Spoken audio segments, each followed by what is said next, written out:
Karibu sana katika chaneli yetu hii pendwa katika jina la Yesu. Ni kwa nini unaota ndoto mara kwa mara uko kijijini? Ni kwa nini unaota ndoto mara kwa mara uko mazingira ya kijijini?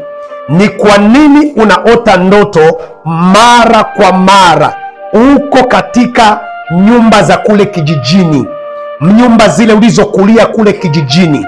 Ni kwa nini mara kwa mara unaota ndoto uko katika mazingira ya nyumba za zamani, nyumba zile za udongo, nyumba za zamani ulikokulia, maeneo ya kule ulikokulia kijijini? Ni kwa nini mara kwa mara unaota ndoto upo katika mazingira ya shule za kijijini, nyumba za kijijini, maeneo ya kijijini kule ulikozaliwa? Ni kwa nini mara kwa mara unaota uko katika mazingira ya kule kijijini?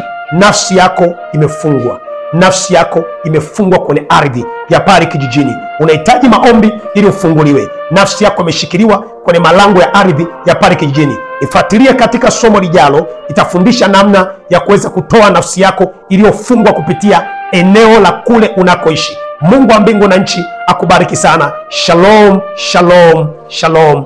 Amen.